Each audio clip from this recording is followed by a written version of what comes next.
अस्सलाम वालेकुम दोस्तों, याद शुजा फिर तीन अहम तरीन खबरें लेकर आपके सामने हाजिर है। पहली खबर यह है कि मरियम नवाज़ की काबीना में एंट्री होने जा रही है, लेकिन उनके अपने ही उनके खिलाफ हो चुके हैं। वो अपने कौन हैं, पीपल्स पार्टी इसमें क्या किरदार अदा कर रही है, इस पर भी बात करेंगे।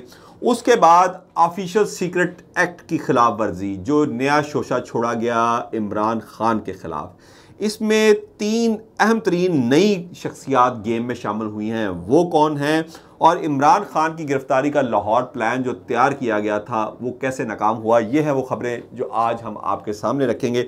सबसे पहले मरियम नवाज़ की काबीना में एंट्री करने की कोशिश की जा रही है। नवाज शरीफ की ख्वाहिश है वो उनकी जानशीन बने, वो वज़ीर आज़म पाकिस्तान बने, लेकिन इसमें सबसे बड़ी रुकावट कौन है? इसमें सबसे बड़ी रुकावट अगेन आसिफ जरदारी, जो सियासत के बादशाह हैं, बाजीगर हैं, वो बन चुके हैं, जो कभी उनको बेटी कह के मुखातब करते थे, लेकिन अब उनको अपना बिलावल को वज़ीर आज़म बनाने का प्लान नाकाम होता नज़र आ रहा है। क्योंकि असल प्लान तो ये था, जो PDM की हुकूमत बनाई गई उसमें आसिफ जरदारी जो थे वो सबसे बड़े खिलाड़ी थे।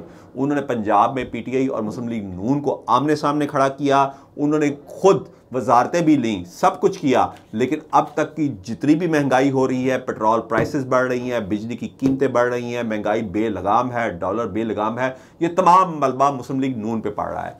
और अब हमें पता चला कि ये सियासत का बाजीगर असल में खेल क्या खेल रहा था। बिलावल को शहबाज शरीफ की काबीना में वजीर खारजा बनाने का मकसद उसकी बतौर वज़ीर आज़म ट्रेनिंग करना थी और पूरी दुनिया में उसको काबिल कबूल बनाना था। दुनिया कौन सी? अमेरिका, चीन और वो मुल्क जो मैटर करते हैं, जिनकी नज़रें हैं आइंदा इंतखाबात पर 2023 के और पाकिस्तान के आइंदा वज़ीर आज़म पर। यही वजह है कि शहबाज शरीफ तो UNO के इजलास के फ़ौरन बाद पाकिस्तान वापस आ गए, लेकिन बिलावल वहाँ पर काफ़ी अरसा तक टिके रहे।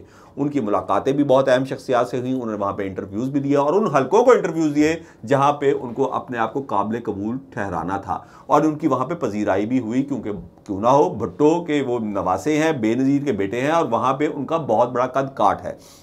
लेकिन जैसे ही मरियम नवाज़ की वजारत वफाकी काबीना में एंट्री का सवाल पैदा हुआ, तो उस पर फिर आसिफ जरदारी जो है वो दीवार बन गए हैं। क्योंकि अगर मरियम नवाज़ वफाकी काबीना में आती हैं तो फिर बिलावल की वजारत उज़्मा के रास्ते में सबसे बड़ा रोड़ा जो है वो इमरान खान नहीं होगा, उसको तो पहले ही एस्टेब्लिशमेंट के सामने खड़ा कर चुके हैं। फिर सबसे बड़ा रुकावट जो है वो मरियम नवाज़ होंगी, क्योंकि बड़ा सूबा पंजाब है, ज़्यादा सीटें तो वहीं से जीती जाएंगी, तो फिर वज़ीर आज़म कौन बनेगा? मरियम नवाज़। अच्छा, दूसरी बड़ी खबर जो मैंने आपसे अपने इंट्रो में बात की थी कि लंदन प्लान, मैंने आपसे कल भी डिस्कस किया था, आपको याद होगा मेरी कल वाली वीडियो में था कि लंदन में एक प्लान तैयार किया गया है कप्तान को फंसाने का, और उसमें कप्तान को फंसाकर सियासत से आउट करने के प्लान में एक बहुत बड़ा प्रॉपर्टी टाइकून भी शामिल है। दो और अहम शख्सियात हैं। इनका मैंने बताया था जो प्लान है इमरान खान को ट्रैप करने के लिए, जो इन्होंने गड़ा खोदा है, उसमें वो खुद गिर चुके हैं। ये प्लान भी नाकाम होता नज़र आता है। आप पूछेंगे ये कैसे?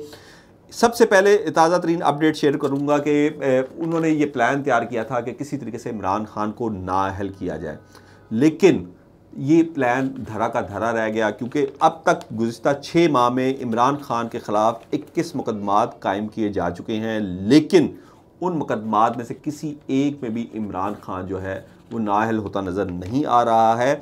लेकिन अब उन्होंने एक और प्लान तैयार किया था कि किसी तरीके से ऑफिशियल सीक्रेट एक्ट लगाकर इमरान खान को उनके ख़िलाफ़ आर्टिकल 6 के तहत कार्रवाई की जाए, और इस सिलसिले में उन्होंने ये प्लान जो था उस पर अमल दरामद के लिए अपनी पाकिस्तान में कार्रवाई भी शुरू हो चुकी थी, ताकि इमरान खान जो है वो अदालतों के चक्कर लगाता रहे। लेकिन ये प्लान भी जो है अब नाकाम होता नज़र आ रहा है, क्योंकि जो साइफ़र जिसके बारे में ये सारा पूरा ढिंढोरा पीटा गया कल रात गायब है, तो जो 22 अप्रैल को मीटिंग हुई थी, उस मीटिंग में तो वो साइफ़र पेश किया गया नेशनल सिक्योरिटी काउंसिल की उसकी मीटिंग में। उसके बाद वफाकी काबीना को भी दिखाया गया और बड़ा जोर शोर लगाकर शहबाज शरीफ साहब ने कहा कि ये है वो साइफ़र जिसको साजिश करार दिया गया था, ये मैं आपके सामने ले आया हूँ, इसमें ऐसी कोई साजिश नहीं है जिसका इस वक्त ढिंढोरा इमरान खान पीट रहा है। फिर ये गायब कैसे हो गया? इस पर official secret act Imran Khan पर कैसे लगेगा? क्या वो शहबाज शरीफ साहब पे नहीं लगेगा कि जिन्होंने नेशनल सिक्योरिटी काउंसिल में उसको पेश किया? जब इनके पास इमरान खान के हुकूमत छोड़ते वक्त वो साइफर मौजूद था, तो फिर वो जो नेशनल ये जो ऑफिशियल सीक्रेट एक्ट लगा रहे हैं वो इमरान खान पे लगेगा या इन पे लगेगा जिन्होंने इसको गायब किया? दूसरा जो आपसे एक और बड़ी अहम बात मैं एक शेयर करना चाह रहा था कि मैंने आपको कल भी बताया था कि साइफर पर मरियम और बिलावल पहले भी आमने सामने आ चुके हैं असद मजीद की तलबी को लेकर। मरियम नवाज उसको तलब करना चाहती थी, लेकिन बिलावल भुट्टो उसके ज़रिए वहाँ पर बहुत ही अहम मुलाकातें कर रहे थे। उन्होंने इसकी बड़ी मुखालफत की और इस मामले पर काफ़ी गर्मा गर्मी भी हुई। अब आते हैं खान की गिरफ्तारी पर। इमरान खान की गिरफ्तारी के लिए बनी गाला पुलिस की भारी नफरी पहुंची थी, लेकिन आखिरी वक्त में गेम चेंजर अली अमीन गंडापुर, जिससे वैसे ही मुस्लिम लीग नून वाले डरते हैं, और उनके हज़ारों कारकुन इमरान खान के साबित हुए जो वहाँ पहुँच गए। और उन्होंने जब वो वहाँ पहुँचे और उन्होंने एंट्री दी तो मलका आलिया का जो लाहौर प्लान था वो नाकाम हो गया और इस्लामाबाद पुलिस जो थी उन्होंने वहाँ से राह फरार अख्तियार करने में ही बेहतरी जानी।